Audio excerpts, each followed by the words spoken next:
안녕하세요 여러분. 지난 주일 잘 지내셨나요? 이제 내가 나이 90을 넘었으니 살아보아야 얼마나 더 살겠습니까? 그저 남은 거 다 베풀고 가면서 인생을 아름답게 마무리하고 싶어요. 나중에 내 관 속에는 성경책 하나 함께 묻어주면 됩니다. 원로 배우 신영균 씨가 인생 말미에 띄우는 편지다. 1960에서 70년대 한국 영화계를 이끈 그는 최근 중앙일보와 만나 앞으로 남은 재산을 사회에 환원하겠다는 뜻을 분명히 했다. 아직 구체적 계획까지 세우진 않았지만 영화계 지원과 후배 육성에 더 많은 관심을 갖겠다고 말했다. 연예계 최고의 자선가로 이름난 신 씨는 노블레스 오블리주의 상징으로 꼽힌다. 2010년 명보극장과 제주신영영화박물관 등 500억 원 규모의 사유재산을 한국 영화 발전에 써달라며 쾌척해 화제가 됐다. 모교인 서울대에도 시가 100억 원 상당의 대지를 발전기금으로 기부했다. 배우 최고의 인기를 누렸던 60에서 70년대의 많게는 1년에 30편씩 영화를 찍어가며 모아온 재산이다. 91년 영화 같은 삶 후회는 없다. 남은 것 다 베풀고 갈 것. 아름다운 마무리가 죽어가는 삶이라고 보시나요?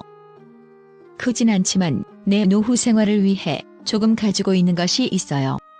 그걸 베풀고 싶은 거죠. 자식들은 다 먹을 게 충분하고. 신 씨는 독실한 기독교 집안에서 태어나 평생 술 담배는 물론 여자와 도박도 멀리 해왔다.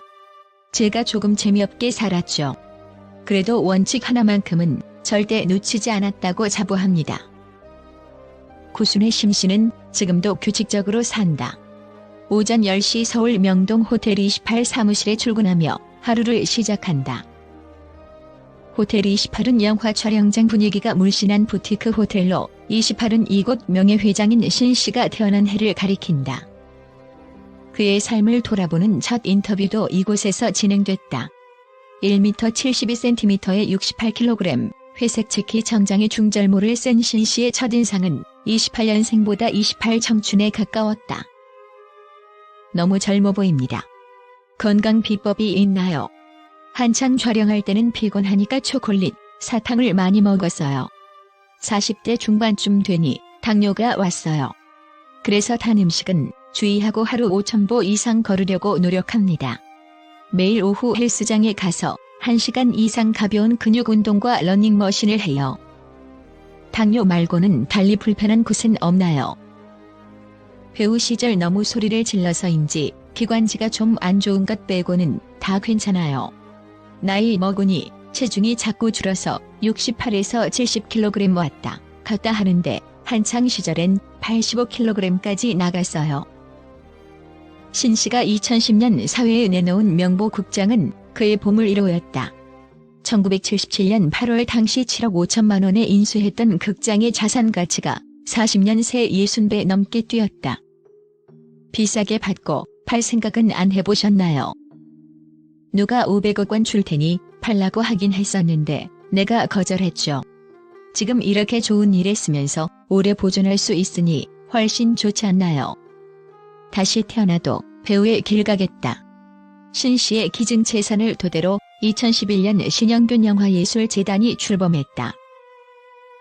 재단은 건물 임대료와 기부금 등 각종 수익금으로 9년째 영화인 자녀 장학금 지급, 단편영화 제작 지원 등을 하고 있다. 지난 6일에는 제9회 아름다운 예술인상 시상식을 성황리에 개최했다. 연극, 영화계 인사들의 공로나 선행을 격려하기 위해 마련한 상인데 이 분야의 상금으로는 최고 액수다. 마치 자식 같은 극장을 내놓으셨는데 60에서 70년대에는 내 영화를 마음껏 틀 극장이 너무나 갖고 싶었죠.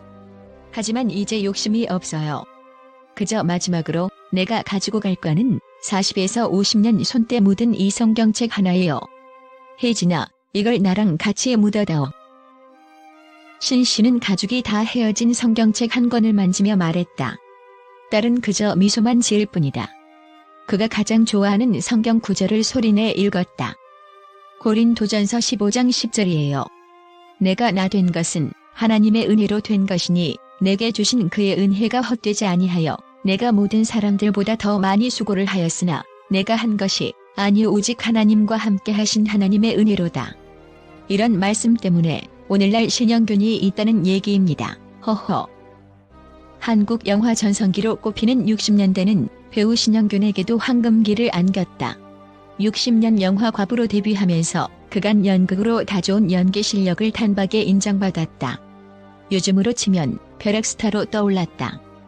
이후 상록수 연산군 빨간 마후라 미워도 다시 한 번 등 19년 동안 300여 편에 출연했다. 또 기회가 온다면 맡고 싶은 역할은? 글쎄요. 머슴, 왕, 군인, 사장 뭐 안 해본 캐릭터가 거의 없어요. 주로 상남자 스타일이었죠. 심지어 이수, 석가모니도 했다니까요. 다시 태어난다면 왕, 머슴 중 뭘 고르실까요? 신영균을 선택하겠어요. 배우하며 이런 인생, 저런 인생 다 살아봤으니까요. 허허허, 정말 후회 없이, 유감 없이 살았습니다. 윤정희와 마지막 영화 알츠하이머 안타까워. 선뜻 믿기지 않았다. 일생을 정리하는 단계에서 후회 없이 살았다고 자신할 수 있는 이가 과연 얼마나 될까? 정말 후회가 없느냐고 여러 번 재차 물어도 대답은 언제나 그렇다였다. 신 씨는 78년 화조를 끝으로 충무로에서 은퇴했다. 화조 등 40여 편에서 그와 호흡을 맞춘 배우 윤정희 씨 얘기가 나오자 참 아까운 사람이에요라는 말부터 나왔다. 윤 씨가 10년째 알츠하이머를 앓고 있다는 사실이 최근 알려져 안타까움을 사고 있지만 신 씨는 이미 윤 씨의 투병 사실을 알고 있었다. 지난해까지도 신영균 예술문화재단 이사로 활동하면서 행사에도 자주 왔어요. 남편 백건우 피아니스트 공연이 있으면 우리 부부를 빠뜨리지 않고 초청했었죠. 우리 집에서 종종 식사도 함께 했는데 치매라니 정말 안타깝게 됐어요.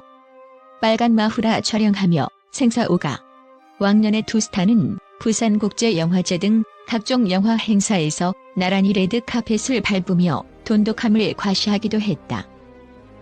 신 씨는 2010년 윤 씨가 주연한 이창동 감독의 영화시의 VIP 시사회에도 참석했다. 윤정희 씨는 어떤 여배우인가요? 라는 당시 취재진의 질문에 멋진 여배우 라고 대답했다. 윤정희 씨는 나만 보면 우리 같이 영화 한번 해야지 항상 그랬어요. 이창동 감독을 만나서는 우리 둘이 함께 나오는 작품을 만들어 달라고 부탁도 했죠. 신 씨는 60년대 엘리트 배우로 주목을 받았다. 서울대 출신의 잘나가는 치과 의사에서 배우로 인생 항로를 바꿨다. 무엇보다 연기에 대한 갈망이 컸기 때문이다. 어릴 때부터 연기에 대한 열정을 불살랐던 그는 고등학교를 졸업하자마자 대학 진학도 포기하고 연극 무대에 뛰어들었다. 어머니가 신발을 던져가며 만류했지만 소용이 없었다. 2년 동안 지켜본 연극파는 불안정하고 무질서했어요. 연극만으로는 생활이 안 될 거라고 보고 뒤늦게 공부를 시작했습니다.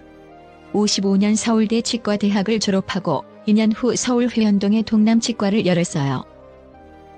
치과 의사로도 먹고 살 만하셨나요? 근근히 생활은 됐어요. 그때는 몰랐는데 배우 김회자 씨도 고등학생 때 환자로 온 적이 있다고 하더라고요. 허정강, 최무룡 등 연극하며 인연을 맺은 배우들도 자주 왔어요. 어떻게 배우를 택하게 됐나요? 어느 날 조근학 감독하고 영화평론가 허백년 씨가 찾아왔어요. 치과 의사를 하면서도 연기에 굶주려 국립극단에 입단해 활동하던 때였는데 내가 여인천하에서 조광조 역을 맡아 하는 걸 보고 영화 과부에서 머슴 성칠이 역을 시키면 딱 맞겠다 생각한 모양이에요. 머슴 역이다 보니 머리를 빡빡 깎으라고 하더라고요. 나중에 환자 볼 일이 좀 걱정이긴 했는데 한번 해보고 싶은 마음이 컸어요. 영화에 출연하면서도 대진 의사를 고용해 1년 정도 치과 일을 병행했는데 저한테 진료를 받으려는 환자들이 늘면서 도저히 안 되겠다 싶어 치과를 그만두게 된 거죠.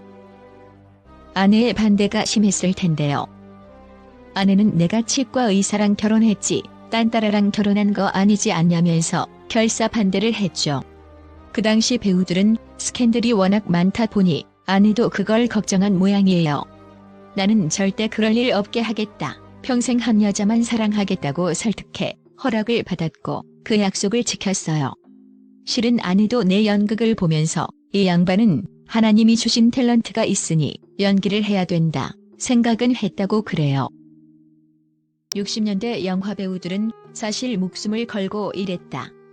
수준 높은 컴퓨터 그래픽 기술도 스턴트맨도 없던 시절이다. 안전장비도 제대로 갖춰져 있지 않았다. 신 씨도 여러 번 생사를 오갔다. 오인의 해병 빨간 마후라 촬영 때는 실탄이 날아들었고 나그네 촬영 때는 물에 빠져 익사할 뻔했다. 윤정희, 나만 보면 같이 영화하자고 해. 그는 상복도 많았다. 연산군, 연례문으로 1, 2회 대종상 나무주연상을, 상록수, 빨간 마후라로 아시아 영화제 나무주연상 등을 받았다. 그가 받은 각종 트로피들은 호텔 28, 신영영화박물관 등 곳곳에 전시돼 있다. 신 씨는 충무로의 바른 생활 사나이로 유명하다. 화려한 스크린과 함께하면서도 가정의 책임, 가정의 행복을 삶의 1순위에 올려놓았다. 60년대 사생활 관리 소홀로 재산, 가족 등을 잃은 많은 스타 배우들과 차별화된 지점이다. 그는 다른 배우들보다 영화를 늦게 시작했고 이미 아내와 아이가 있었기 때문에 책임감이 더 컸던 것 같다고 돌아보았다. 60년대 주연 배우들의 수입은 어땠나요? 집 한 채 가격이 200만에서 300만 원 하던 시절인데 나 같은 경우 편당 70만 원 정도는 받았던 것 같아요. 1년에 20에서 30편씩 겹치기 출연을 할 때도 있었으니까 이때 차곡차곡 모아둔 돈이 나중에 사업 미천이 됐죠. 신 씨는 사업 수완도 뛰어났다. 60년대 초 이름난 빵집이었던 명보제과를 600만 원에 인수했다. 당시 명보제과는 뉴욕 제과, 태극당, 풍년제과 등과 함께 4대 제과점으로 인기를 끌며 25년간 성업했다. 사업마다 성공한 비결이라도 있나요? 노후를 생각하고 사업을 시작한 거라 절대 무리를 하지 않습니다. 돈이 좀 있다고 하면 여기저기서 이게 좋다, 저게 좋다 말들이 많지만 난 모험은 하지 않고 안전한 투자를 했어요. 그러다 보니 빚을 안 지고 나름 안정되게 살 수 있었네요. 짠돌이, 구두쇠 소리도 듣지 않았나요? 바쁘게 살다 보니 마음과 달리 혹시 제대로 베풀지 않았는지 모르겠습니다. 명보국장을 기부했을 때 정말 기뻤고 가족들도 적극 지지해줬어요. 충무로의 자취를 살릴 수 있었잖아요. 신 씨는 68년부터 한국영화배우협회장, 한국영화인협회장, 한국예술문화단체 총연합회 회장 등을 역임하며 충무로의 권익 향상에도 앞장섰다. 15, 16대 국회의원을 지내면서 국내외 문화예술 진흥에 힘썼다. 올해가 한국영화 100주년인데 그럼요. 내 나이를 보세요. 한국영화 100년 지킴이나 마찬가지 아닐까요? 허허. 앞으로 100년이 더 기대됩니다. 신 씨의 90년 영화 같은 인생은 앞으로 매주 2차례 중앙일보 남기고 싶은 이야기에서 만날 수 있다. 신 씨는 빨간 마후라, 후회 없이 살았다. 한마디로 자신의 긴 여정을 압축했다.